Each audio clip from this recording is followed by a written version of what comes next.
Guys, welcome back to the channel, welcome back to a new video. First of all, thank you all for the nice well wishes on my little holiday I had to Cornwall last week. It was really nice of you. I've got home, obviously it's Saturday today, Saturday evening now actually, and I am heading to Essex. I found a motorbike on the internet I quite like the look of. I've had a bit of a chat with a guy and he seems to have quite a few other little bits and bobs there as well. He does clearances, so we are heading there now. As soon as we get there, hopefully I can record. We'll pick up now from where we're leaving off and I'll let you know what we buy when we get there, but fingers crossed we should buy a couple of bits.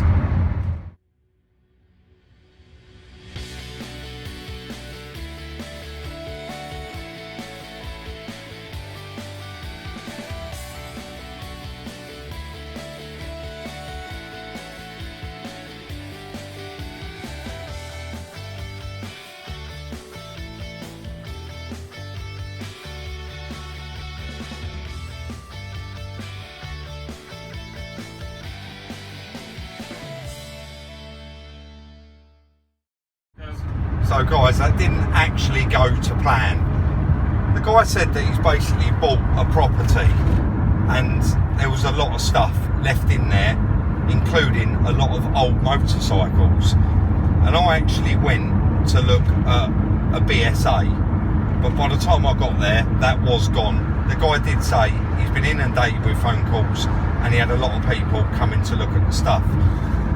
He also had quite a lot of water skiing equipment, like, excuse the sat-nav, like skis, ropes, ringos, new life jackets and bits like that. And I was after a couple of life jackets. I've got a Ringo here that I bought off of him. It was really reasonably priced, so I bought it. Unfortunately, like I say, the bike was gone. There was two other bikes there, but they just wasn't. I'd like an old RD 250 or something like that, and the things he had there, they was just not really my cup of tea. But he did have an old 80s classic stand-up jet ski, and you know that I like anything like that. And I've got it on the back of the truck. It's nothing special, but it's going to make interesting content. In 2 miles, and it was very cheap. It's not run for 20 years. And I think that I can do something with it. So it is dark now, it is 10 o'clock at night, so I'll cut back in the morning, show you what it looks like and give you a little bit more information on it. I had to wait till the next morning, guys. It was so dark I just wouldn't have seen it, but you know, I didn't go down there to buy another jet ski. I've got a jet ski, but it was cheap. It was very cheap. £280. There's no point me waiting and doing the numbers on the end. It's actually been sat for about 20 years. So I just thought, you know, for that money, I know somebody that's got 3 or 4 of these and they love them, and I can always get out of it by selling it to him for spare parts. So I knew I weren't going to lose. I thought, you know what, I'm going to take a chance on it. It looks clean enough for its age. We get it back to the yard. We'll see what it's going to take to get it going, and we'll just go from there. So Chris is just unlocking the workshop and the gates. We're going to get it in there, get the cover off the engine, take the plugs out, give it, just have a quick go through it, see what we think it's going to need. If it's too far gone, we'll move it on. If it looks like something that's going to be quite simple to carry on with, we'll just crack on and get it all going.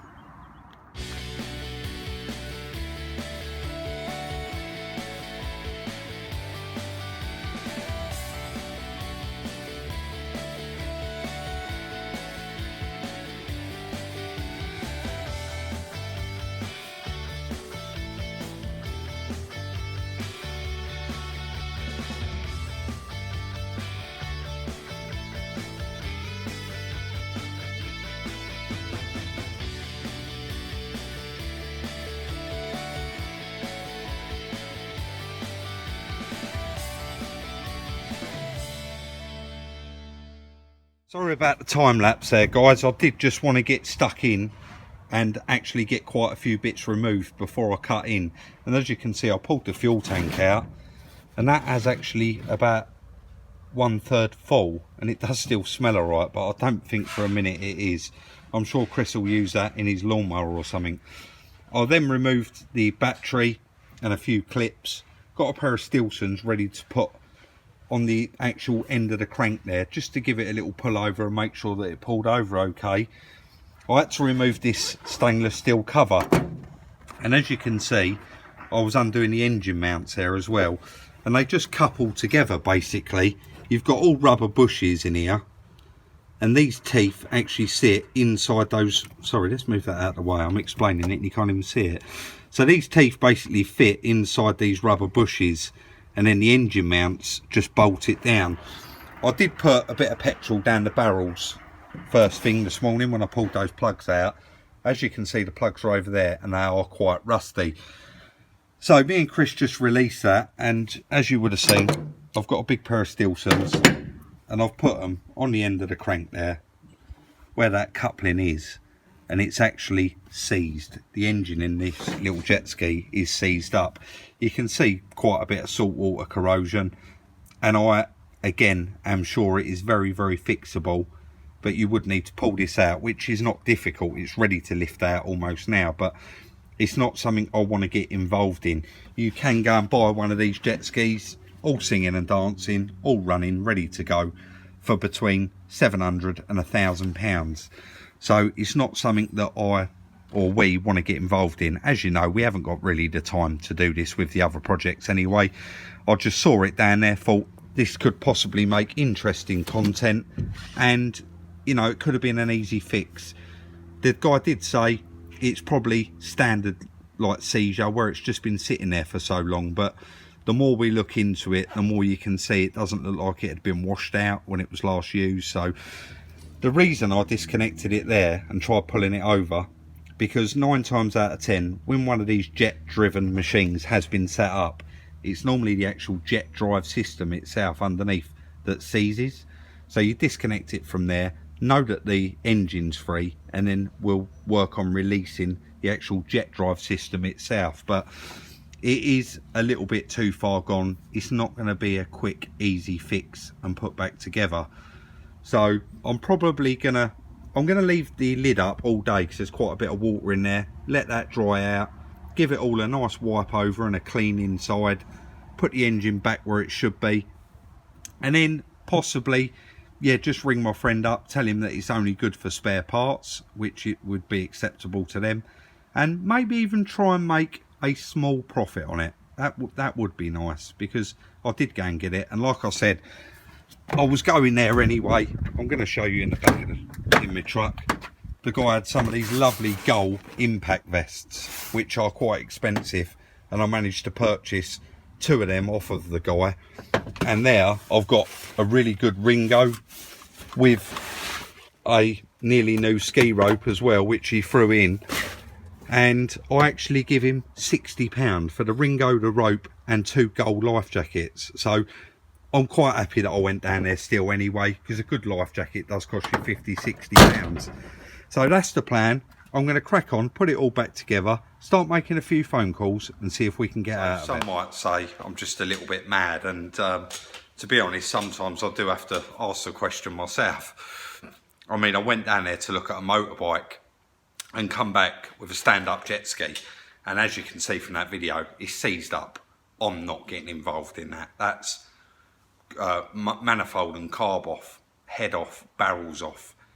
You know, you could be opening up a can of worms. It could be just where it's been sat there and it all needs a good soak in some oil, and you could free it up. But for the value of it, I mean, really, I would actually like someone to buy that, stick it in their garage and have a little tinker, because they're really interesting to work on, the little 2-cylinder engines like that, and all very straightforward. You can't really get anything wrong on it, so to speak. So I have just asked my friend. He hasn't replied to me, but I've just sent him the pictures of it, and I've asked him for £300 for it. So if he buys it, we ain't really made any money, but you know, it is what it is. And I've done a little video on it, and it hasn't turned out to be what I thought it was. But again, when you buy stuff like this, as you know, you are always taking a chance. Unless you physically go and like look at it and start testing it. But as you could see from the start of this video, by the time I got there, it was pitch black, and the guy was in between. At first, I'm sure he said he does clearances, but when I got there, he said, well, I actually bought a building and I had to clear it all out. So he was doing a clearance on that. And then he was telling me about all these other bits and pieces that he's got coming, and there's some more stuff there. So I just said to him, look, keep me informed of what you've got, but I definitely won't be buying another stand-up jet ski off of him. He said that's been sat for 20 years. Now, I can believe that, and it's probably a bit longer, but again, it's not a great deal of money, £280, and I did get a bargain with the other stuff, but I've still got to try and get my money back on that, and I'm sure I will. But let me know what you think in the comment section. I've got to keep buying little things like that. We've got so much to be getting on with already, but I was there and it was on a whim and spare of the moment, and this sort of thing, it's not the first time it's happened. I do get carried away and I'll just end up buying stuff that we don't need or don't even want. So let me know what you think in the comment section down below, and if you do enjoy it, as usual, please do give us a thumbs up. Check us out on Instagram for the little sneak peeks at Salvage Rebuilds, and we'll see you very, very soon in the next one.